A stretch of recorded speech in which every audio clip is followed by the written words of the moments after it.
Parity is not synonymous with college basketball, but early returns are showing an unusual bending of events just over a month into the season.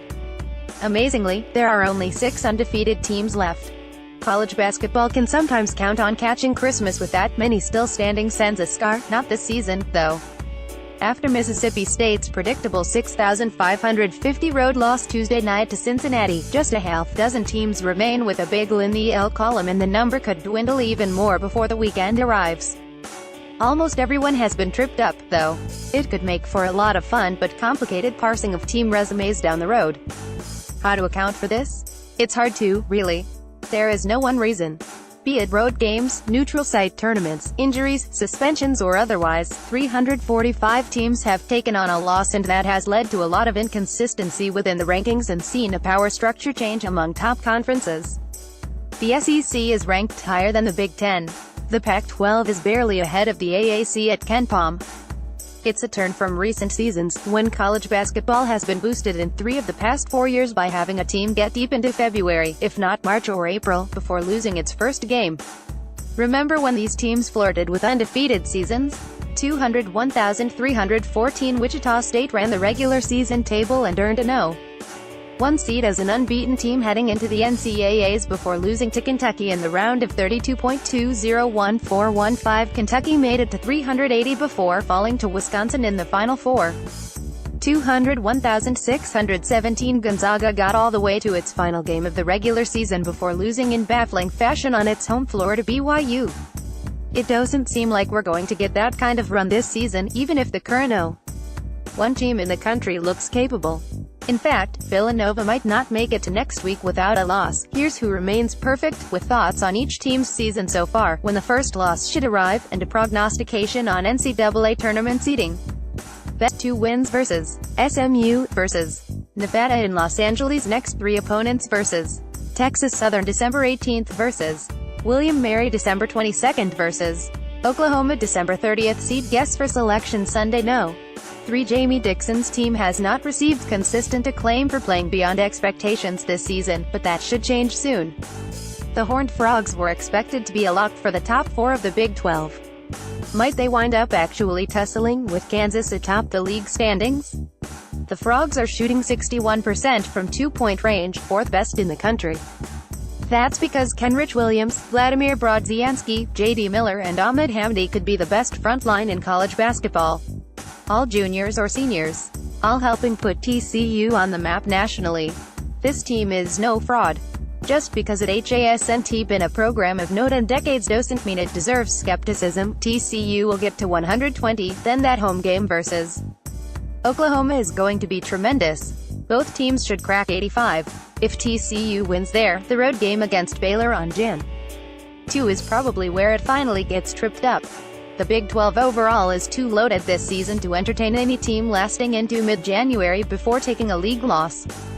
It's the best conference in the country. Best 2 wins versus Tennessee in the Bahamas versus Gonzaga at Madison Square Garden. Next 3 opponents at Temple Wednesday at Hofstra December 22nd at DePaul Deck. 27 on CBS Sports Network. Seed guess for selection Sunday. No.1 The Temple Tilt will be a Big 5 matchup on the Owls' home floor. Fran Dunphy's team could surprise you and wind up in the NCAAs. Nova has looked as good as anyone this season, but this is going to be a battle. It's going to be an interesting next 2 weeks for Jay Wright. After Temple comes a game at Hofstra, where Wright coached before earning the gig. After that, league play starts on the road at DePaul. DePaul is not that good, but every coach wants to open conference play at home. The Wildcats could get picked off before 2018 arrives, but with how well they're balanced, they're not going to drop out of the top 10 all season. It's not just Jalen Brunson is a Player of the Year candidate at point guard. Mikal Bridges has found his new level. In fact, Bridges ranks 3rd in KenPom's POI metric, a shocking development. Omari Spellman is a borderline top 10 freshman, albeit a redshirt in America. Booth, Eric Paschal and Dante DiVincenzo are all capable of putting up 15+ on the right night. To me, the most likely team to be the last one standing without a loss. But at least 3 are coming Villanova's way before we get to the Big East tournament. Best 2 wins versus Xavier in Las Vegas, at Kansas. Next 3 opponents versus Vanderbilt December 17th versus Longwood December 19th versus Pacific December 22nd. Seed guess for selection Sunday. No. 3 beating Kansas on Sunday was huge for Arizona State's ranking and national reputation. Amazingly, ASU is on this list because it just earned its second non-league win against a top 10 team in 38 years. The only other top 10 win the Sun Devils have had versus a team outside the Pac-8, Pac-10, Pac-12 since 197,879 came in 1994 against Maryland. Arizona State is off to its second 90 start in school history. Its longest winning streak is 18 games, which came back in 196,162. That season, ASU got as high as number 3 in the Associated Press poll, a school record. The Sun Devils are now number 5, their highest ranking since 1981. The Sun Devils are poised to enter league play undefeated. Vanderbilt is up next and the Commodores are only 36. All 3 upcoming games are on ASU's home floor.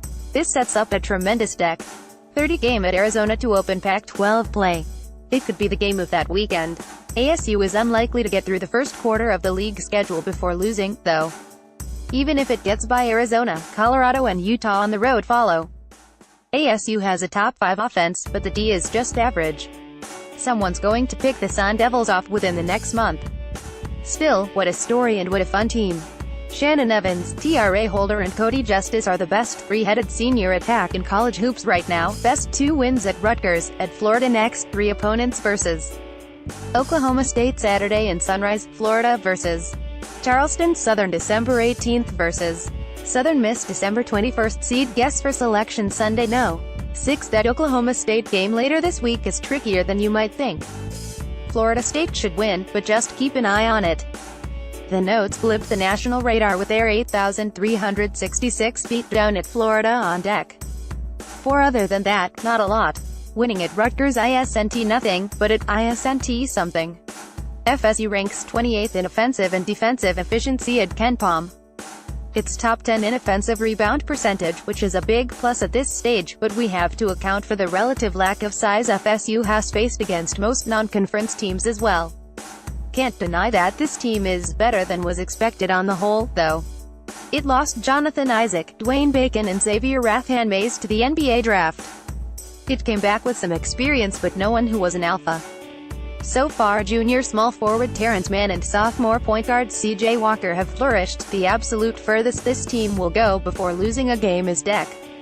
30 on that day, the Noles head to Duke. Best 2 wins at Richmond, Mount St. Mary's. Next 3 opponents versus Syracuse Saturday on CBS versus North Texas December 20th versus Alabama A&M deck.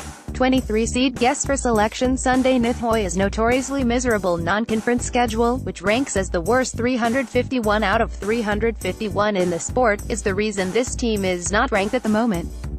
Nor should it be. With Patrick Ewing in his first season as a head coach, Georgetown pillowed up the non-con in an effort to build confidence and team morale. So far, so good.